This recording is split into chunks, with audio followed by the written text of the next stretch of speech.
All right, today we're jumping into a short, but wow, incredibly powerful poem by Thomas Hardy, The Darkling Thrush. It's all about the end of a century, a deep sense of despair, and then this sudden, unexplainable flash of hope that kind of changes everything. Let's get into it. So this poem, it doesn't ease you in gently, not at all. It drops you right into the middle of things with this really jarring image. Hardy wants you to feel it right in your bones, the weight of an entire era coming to a cold, dead stop. Okay, first up, a world turned gray. To really get where this poem is going, we have to sink into the world it creates. And let me tell you, Hardy is an absolute master at painting a scene of just total and utter despair. So picture this, it's December 1900, you're literally standing on the edge of the 20th century.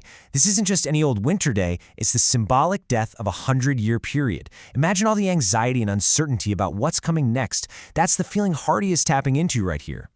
And just listen to the words he uses. It's brilliant. The frost isn't just white, no, it's specter gray. It's ghostly. Winter isn't just cold, it's the dregs, the worthless stuff left at the bottom. Even the sun, the weakening eye of day, is giving up. I mean, everything is dying. And then you get this image.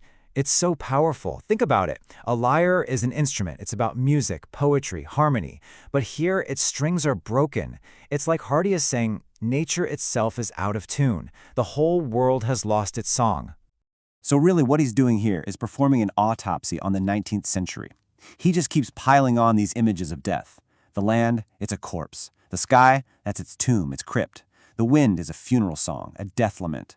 The very pulse of life is gone, and every spirit, including the narrator, feels just as lifeless and cold. And right at this point, just when the hopelessness feels absolute, something happens, something completely unexpected. A voice cuts through the gloom, and this is the poem's major turning point. Now, the hero of this poem isn't some grand, majestic eagle. It's this, an old, skinny, weather-beaten thrush. Hardy makes it super clear that this little bird is aged, frail, gaunt, small. It's a product of this harsh world, which makes what it does next all the more remarkable. And this right here is the core conflict of the entire poem.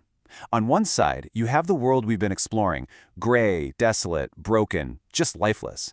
And on the other side, you have the thrush's song. And it's not a weak little chirp. It is a full-hearted song of joy, illimited. It's the complete and total opposite of everything around it. This sudden, almost illogical blast of joy forces the narrator, and us really, to ask a huge question. What does this song actually mean, and where in the world is it coming from? I mean, this is the rational human response, right? The speaker looks around at this dead world and just thinks, this makes zero sense. There is absolutely no evidence, nothing in his surroundings to justify this kind of ecstatic happiness.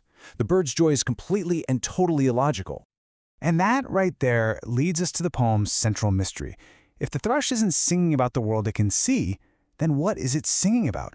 It must have access to some source of hope that's invisible to the human eye. And here we have the final, haunting lines. Now, the speaker doesn't suddenly become hopeful himself. He doesn't have some grand revelation. He simply acknowledges that this bird knows something that he doesn't, that there is a blessed hope somewhere in the universe, even if he, as a human, is completely unaware of it. So why are we still talking about a poem written over 100 years ago about a bird in a frozen landscape? Well, because the question at its heart is absolutely timeless. Hardy was writing this while staring into the great unknown of the 20th century, feeling all the weight of the past and anxiety for the future. And that feeling? It's universal. We all face those moments, personally or as a society, where the landscape just looks bleak and the future is a big question mark.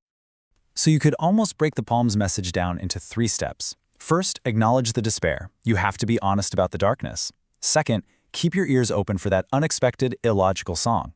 And finally, have the humility to just ponder the source of that hope, to accept that maybe it comes from a place you can't quite understand. And that leaves us with a final thought.